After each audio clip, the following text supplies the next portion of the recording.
Hello, I hope you're having a good day. So in this tutorial, I will explain how you can remove Powered by Shopify in the footer of your Shopify store. So this is the most requested tutorial by store owners because they don't find the option in the theme customization. Also, they don't want to hire a developer for this simple task. So for this tutorial specifically, I'm using the Dawn theme, which is most common, and this method is uh, identical for almost everything in Shopify. Okay, so whether you have purchased any premium or free theme from the theme store, this method is similar. So what you have to do, you have to click on online store and then themes. So you have to click on these three dots and then edit code. Okay, once the code appears in front of you, you have to search for the file footer.liquid.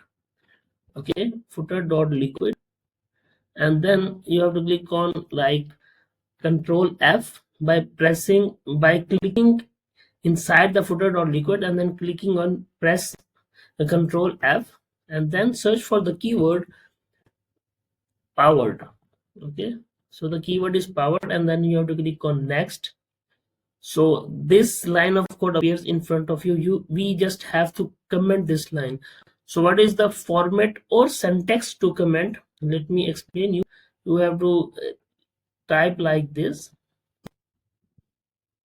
Okay, in the start and in the end you have to type like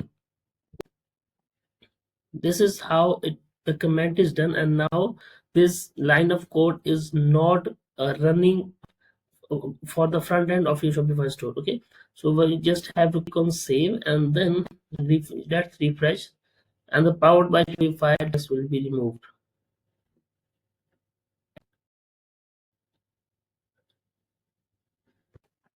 So as you can see, this text is removed. One important thing about the comment, make sure to add a space before and after the text. As you can see here, I have added the space here and I have added the space here, and the format for the comment is this one. I've just written it as a separate. This is the format like the opening parenthesis and then the exclamation mark, then two dashes, and then at the end two dashes, and then the opening exclamation mark, or you can say the closing bracket. Okay, so this is how the comment is done. Make sure to follow this format.